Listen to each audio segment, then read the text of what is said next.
Okay, so your building's flat roof, it's a huge asset, right? But in a place like Edmonton, it can turn into a massive liability, and I mean fast. So in this explainer, we're going to break down exactly how to protect that investment from one of Canada's toughest climates. We'll look at why roofs fail here specifically and what you can do to make sure yours isn't one of them. And to really get a handle on the stakes, we're going to start with a real-world horror story. This is what happens when things go catastrophically wrong. This isn't just theory. This was a completely preventable disaster that cost a property owner an absolute fortune. I mean, just imagine getting that call. It's the one call no one ever wants to get, especially in the dead of an Edmonton winter. You just know instantly that a small problem has just exploded into a very, very big one. Now, this is where it gets really interesting. The temperature is the biggest clue.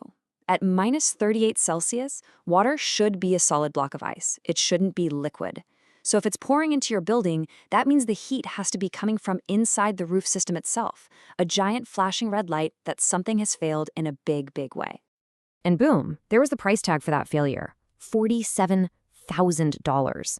And get this, that wasn't for a new roof. That was just the bill for the emergency repair. Every single dollar of that was a preventable expense, and it all came down to one single root cause. The wrong roofing system was chosen for the climate. Period. So how on earth did this happen? Well, it was a total perfect storm of failures. First, a vapor barrier was installed backwards. That allowed all this warm, humid air from inside the warehouse to escape up into the roof assembly. What did it do? It melted the snow from the bottom up. That water then found its way to the roof membrane, only to pour through seams that had already become brittle and cracked in the extreme cold. It was a deadly combination of bad installation meeting bad materials. All right, so to stop a disaster like that from happening to you, you first have to really understand the enemy. And in Edmonton, that enemy is a relentless, punishing climate that attacks roofing systems in very specific, very brutal ways. This table just lays it out perfectly. First, you've got this insane 70-degree temperature swing that's constantly stretching and shrinking roofing materials until they just give up and split. Then, you have 30 to 50 freeze-thaw cycles every single year, where water gets into a tiny crack, freezes, expands, and wedges it open. On top of that, you have Chinooks causing massive, rapid snowmelts and prairie windstorms that are literally trying to peel the roof right off the building. It's an environment that feels like it's designed to find every single weakness. And this quote right here, it just nails the whole Chinook problem. Your building's drainage system is designed for rain, right? It's not designed for 2 feet of snow to melt in 48 hours and come rushing down all at once.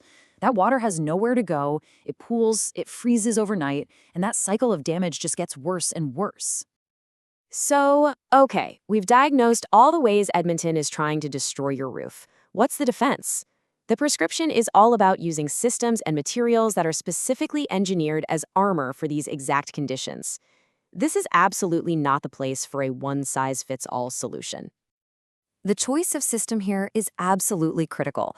On the left, you've got the proven winners, things like mechanically attached systems that use fasteners, screws basically, that don't care how cold it gets, and they use heat-welded seams that create a bond that's stronger than the membrane itself. Then, on the right, you have the high-risk gambles, systems that rely on adhesives, on glue, that just become brittle and fail when the temperature plummets to minus 30 or 40. And this really brings us to the single biggest point of failure, the weakest link in the chain, the adhesives. It's the glue. You could have the best, most expensive membrane in the world, but if the glue holding it down is only rated to minus 20, I guarantee you it's going to fail during a typical Edmonton winter. And that leaves your roof just waiting to be peeled off by the next big windstorm. But, having the right armor isn't enough. You also have to assemble it correctly. The best materials on the planet will fail if they aren't installed to meet the very specific local code requirements for snow, for wind, and for drainage. Think of this as your non-negotiable checklist. You have to account for snow drifting up against walls, which can literally triple the weight on the roof. You need enough insulation with a correctly installed vapor retarder to avoid that condensation disaster we saw earlier. The fastening patterns have to be engineered for hurricane-force dusts, especially at the corners and edges. And you need a proper slope so water actually runs off instead of just sitting there, turning into a giant damaging ice rink. And these are the early warning signs you need to be looking for during your inspections. You see bubbling? That means the glue has already let go. See those little splits at the seams? That's where thermal stress is winning the battle. Rust around the fasteners, that's corrosion, and it's weakening your roof's only defense against the wind. Catching these little clues is how you prevent a total system failure. All right, let's bring this all home. We've seen the threat, we've looked at the solutions. Now let's turn all this information into a simple, actionable playbook that any property owner in Edmonton can follow. This is the strategic mindset you have to adopt to win.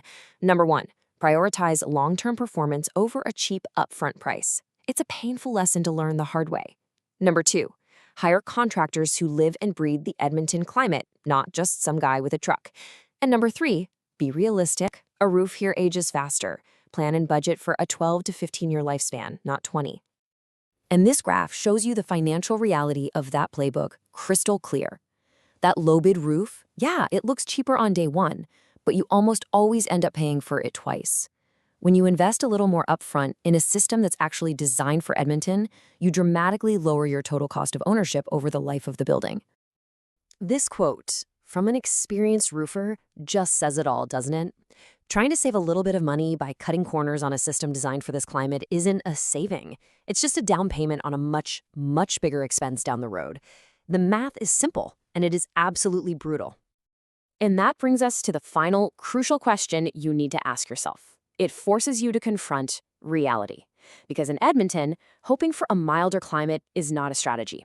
Designing for the cold, the wind, and the thaw is the only way to protect your investment and to avoid becoming the next roofing disaster story.